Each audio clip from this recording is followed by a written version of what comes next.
Bom, a parte de recurso, lógico, né? Depois que esgotada ali a via de piso, cada área tem suas formas aí, modalidade de recurso, que daí tem que cuidar, né? Criminal tem um nome, juizado especial tem outro, no direito previdenciário continua a utilizar o CPC, então não modifica muito, mas tem algumas peculiaridades dentro de cada sistema.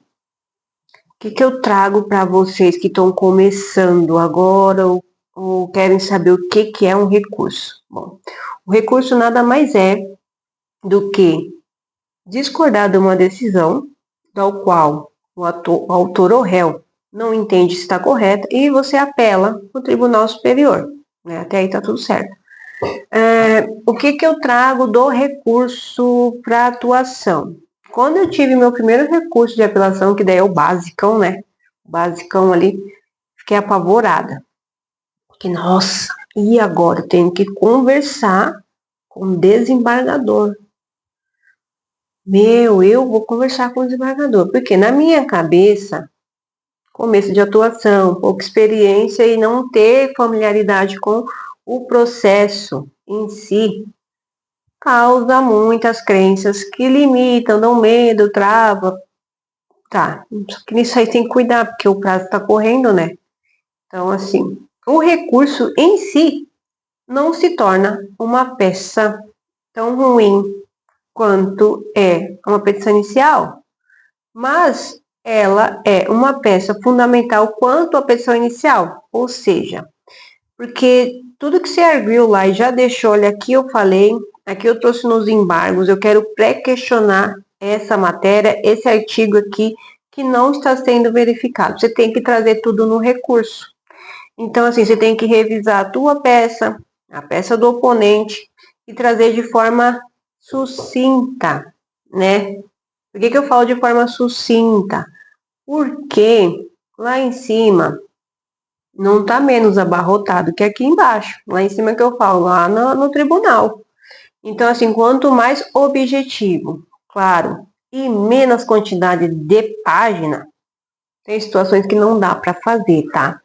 Mas quando pode ser objetivo, prático e sucinto, é ótimo, tá? Então, assim, poucas as decisões das quais eu recorro ou faço uma contrarrazão que eu não tenho pelo menos reconhecimento de uma ou duas teses. Então, assim, ele é essencial, ele é fundamental e ele tem que saber, você que está fazendo tem que saber o que colocar e trazer os olhos do magistrado, né, do desembargador para o teu processo. Óbvio, o desembargador não vai olhar o teu processo, mas a equipe dele que está ali vai, porque a gente sabe como funciona. Nem tudo dá para ser visto toda hora ou revisado toda hora. Mas quando você consegue acessar o judiciário, consegue ter o êxito, você viu que alguém compreendeu a tua mensagem. E quando você traz o teu recurso, lembrando mais uma vez, magistrado, desembargador, servidor, assessor, não tem bola de cristal. Então você tem que ser claro, objetivo e provar, né? Provar. Como? Quando se tem prova documental, prova documental. Quando se tem testemunhal, testemunhal. Quando você tem print, joga print. Quando você tem conversa, joga conversa. O que eu gosto de trazer nos meus recursos? Dependendo do caso, né? Nem todos possibilitam, eu gosto de trazer prints. Da controvérsia, gosto de trazer prints. Da prova, eu gosto de, olha, tá aqui, nesse número, nesse evento, ou nessas folhas, tá aqui, não foi observado. E antes de fazer o recurso, lembre-se de verificar. Eu sempre agora, a partir de pouco tempo, comecei a entender como funciona o jogo. É ruim falar assim, mas é assim que funciona, porque o processo é processo, pessoa é pessoa, e tá ligada à pessoa, mas, gente, eles só prestam atenção no processo. Então, se você não trazer um pouco de humanização ali dentro, não vai ter. Então, segue o processo, procedimento, e traz a humanidade dentro ali do teu recurso. Por que eu digo isso? Porque se você não fizer um embargo para daí fazer um pré-questionamento, ele nem vai ser aceito lá em cima, porque para ele ser aceito tinha que ter sido arguido em embargos. E às vezes você está naquela ânsia, não, já vou recorrer aqui, analise a sentença, analise a decisão, porque também tem muitos agravos de instrumento que você tem que fazer ali dentro.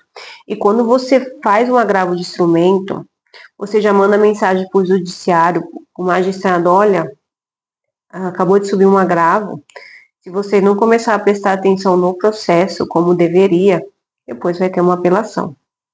Então, assim, ninguém quer refazer trabalho. E da mesma forma que a gente não quer refazer trabalho quando passa para os assessores aqui, passa pelos atendentes, chega para nós, lá eles também não querem. Porque ninguém quer trabalhar 2 vezes para ganhar a mesma coisa ou nada. Então, assim, quando você faz o agravo de instrumento, ele é ótimo. Por isso que você tem que atentar à decisão. Tem uma coisa errada? Faz o agravo. Sai uma decisão? Tem uma coisa errada? Tá omissa, tá obscuro, tá contraditório? Embargos. Ah, dependendo do rito que você está, cuida qual quer o recurso cabível naquela decisão, mas não aceita a decisão. Ótimo, né? Graças a Deus acabou o processo. Não. Quer dizer, né? Cada caso é um caso. Você tem que também ver o seu cliente paga, como é, como funciona. Mas eu aprendi uma coisa. Vai demorar de qualquer forma. Então, quando eu aceitava, estava tudo bem para mim, porque eu achei que tinha acabado. Mas, na verdade, eu estava me cutucando depois, falando que eu poderia ter feito mais. Então, assim, eu tenho o zelo. Eu tenho aquela coisa que, se eu não fiz o meu máximo, eu me cobro e me julgo. E fico ali me penalizando. Então, eu aprendi. Daqui até ali, qual que é o próximo passo? De lá para cá, qual que é o próximo passo? Para vocês terem noção, eu fiz um recurso de um processo, o qual o juiz arguiu os meus honorários de sucumbência por livre-arbítrio. Né? Ele foi lá e estipulou. Naquele caso em específico, não podia ser estipulado. Tinha que seguir a regrinha lá do 83, se eu não me engano, parágrafo 3º. Agora não me recordo do CPC. Então, assim, tem que estar com esses artigos ali, ó, estudando sempre, tá? Estudando sempre. Fiz a apelação. Eu sabia que era um valor pequeno, porque ia modificar só R$ 200 do valor que ele teria arbitrado, né? Mas não importa. O que importa é que eu mostrei o erro e eu ia ganhar mais. Dito e feito. Aí aproveitei e joguei outras questões, né? Você pode tanto discordar de tudo ou em algumas. Joguei tudo que eu podia. Ganhei a minha parte ali, sim, dos meus honorários. O que acontece? Primeiro você ganha uma birrinha ali com o seu fórum. Mas você mostra, opa, se no próximo processo que a doutora entrar aqui eu não prestar atenção, ela vai subir. E um segundo apontamento do meu erro lá em cima me prejudica para ser um futuro desembargador. Ou a minha equipe não está fazendo o que deveria. Então, assim, não é uma perseguição, mas é como funciona o processo.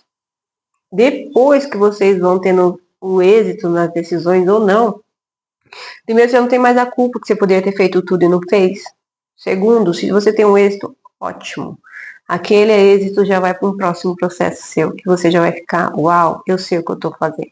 Então, assim, para quem está começando, o recurso, além do primeiro peticionamento, além do coisa, ele também é fundamental. E é fundamental que você domine quais e quando eu devo interpor o recurso. Atenção, os embargos sempre é de 5 dias úteis após a intimação. Então, assim, agora, como está sendo intimado pelo Diário Oficial de Justiça, o DOJ lá, né? Diário Eletrônico, DJ, Diário Eletrônico de Justiça, é o dia posterior. Então, assim, não fique com o prazo do recurso para recorrer, né? Intimou 5 dias. O que eu gosto de fazer? No segundo ou no terceiro dia já interpor os embargos. Porque se acontecer alguma coisa, tem uma folga de 2 dias. Por algum erro, algum equívoco ali de conta de prazo, então eu gosto de fazer com folga. E você consegue já trazer um plug, né? Opa, eu não tô falando com quem não sabe, alguma coisa que sabe, já tá me dando um alerta. Se eu não corrigir, vai subir. Na maioria das vezes eles falam, mantenha a decisão para os seus próprios fundamentos e só. Aí você, interessante dos embargos também, porque daí suspende o prazo, né? Enquanto ele não for julgado, não corre o prazo. Aí você tem mais tempo para trabalhar.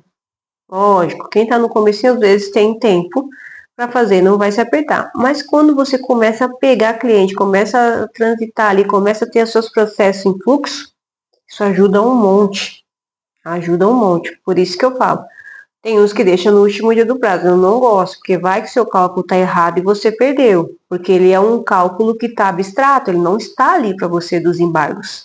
Mas depois que você interpõe ele, ele suspende. E enquanto não sair o julgamento dele, não passa a correr o prazo para o teu recurso de apelação. Então, isso aqui é uma dica e um pulo do gato para quem quer ganhar tempo na hora de fazer um recurso. Eu tenho que cuidar questões lá protelatórias. Sim, não é fazer por fazer. Tem que ver se realmente se cabe ao teu caso. Na maioria das vezes cabe, porque o juiz ele também é um ser humano. O magistrado, o assessor dele tem uma falha, tem um erro, tem uma divergência. Eu já tive recurso que eu fiz, tinha erro material, né? É só corrigir. Mas a partir do erro material ficou controvertida a matéria. Aí quando começa a ficar controvertida e contraditória, você já tem um pezinho para ganhar a tua apelação. Então, assim, é entender, é participar, é ler, é anotar, é fazer o que cabe aqui, aqui, aqui. Parágrafo por parágrafo. Então, assim, quando começa a ficar contraditório, já cabe. Tá omisso, cabe. Tem erro material, cabe. Por conta do erro material que eu falei antes, ficou contraditório. Então, assim, você deu ou não deu o direito? Você reconheceu ou não reconheceu? Então, já tem um gatilho para fazer uma apelação. Então, se o juiz não corrige, já tem vamos dizer que um ponto a mais lá em cima para ganhar o teu recurso. Quer saber mais sobre a atuação? Tem alguma dúvida? Deixe nos comentários. Acompanhe, compartilhe para quem precisa saber. Até uma próxima!